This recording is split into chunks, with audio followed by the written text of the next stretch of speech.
విష్ణుతత్వాన్ని శివతత్వాన్ని తెలుసుకొని శిష్యులకు అందజేస్తుంటాడో అటువంటి వాడే సద్గురువు. ఏ గురువు అయితే ఆత్మ ద్వారా అందినటువంటి సంచిత కర్మను తొలగించి అతనిలో కొత్త సృష్టిని రగిల్చగలుగుతాడో అతనే బ్రహ్మదేవుడిగా మారతాడు. అటువంటి గురువునే గురు బ్రహ్మ అంటారు. అటువంటి తత్వాన్ని శిష్యుడికి అందజేస్తాడు. అటువంటి వాడే గురు బ్రహ్మ. అలా మారినటువంటి శిష్యుడికి తన లోపల ఉన్న విశ్వాన్ని, బయట ఉన్న విశ్వాన్ని పాలించగలిగే శక్తిని ప్రసాదిస్తాడు ముక్తి మార్గం ద్వారా. అటువంటి బ్రహ్మదేవుడు అట్లా మారినటువంటి ముక్తి మార్గం ద్వారా పాలించగలిగే సృష్టి శక్తిని ప్రసరింపజేయగలిగినటువంటి వాడు సాక్షాత్ విష్ణుమూర్తితో సమానం. ఎందుకనంటే శక్తి, సదాశివుడు మాతాపితలుగా ఈ త్రిమూర్తులకు జన్మనిచ్చారు.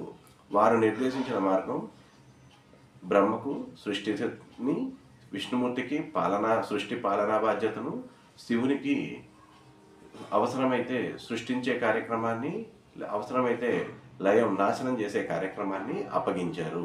కాబట్టి ఈ కార్యక్రమాలను మేము నిర్వహిస్తూ ఉంటాము. ఏ గురువులు అయితే మేము సృష్టించినటువంటి సంచిత కర్మను పోగొట్టి కొత్తగా పరమాత్మను తెలుసుకునే మార్గాన్ని ఉదయింపజేస్తాడో, సృష్టిస్తాడో అతను గురుబ్రహ్మ అవుతాడు. ఏ గురువు అయితే ఆ సంచిత కర్మను తొలగించి ఆత్మను పరమాత్మ వైపు నడిపిస్తూ తన లోపల ఉన్నటువంటి జీవి లోపల ఉన్నటువంటి విశ్వాన్ని జీవి బయట ఉన్నటువంటి విశ్వంతో అనుసంధానం చేయగలిగితే శక్తిని ఇస్తాడో, చేయగలిగే మార్గాన్ని ఉపదేశిస్తాడో ఆ గురువు విష్ణుమూర్తితో సమానం. ఏ గురువు అయితే అరిషడ్ వర్గాలను, కామ క్రోధ లోభ మదమాశ్చర్యాలైనటువంటి అరిషడ్ వర్గాలను, తమో గుణము, రజోగుణము, సత్వగుణము 3 గుణాలను తొలగించి జ్యోతిగా మారుస్తాడో, అంటే ఆ పరమాత్మగా మార్చగలుగుతాడో అతను సాక్షాత్తు ఈశ్వరుడితో సమానము. అందుకనే గురుదేవో మహేశ్వర అన్నారు. కాబట్టి ఈ 3 గుణాలు కలిసినటువంటి గురువు ఎవరైతే ఉన్నారో అటువంటి శిష్యులను, తనలాంటి శిష్యులను తయారు చేయగలిగినటువంటి శక్తి కలిగి ఉన్నాడో అటువంటి గురువును నువ్వు ఏమీ చెయ్యకూడదు. అటువంటి గురువు దర్శనమే సాక్షాత్ పరబ్రహ్మ స్వరూపము, పరమాత్మ తత్వము.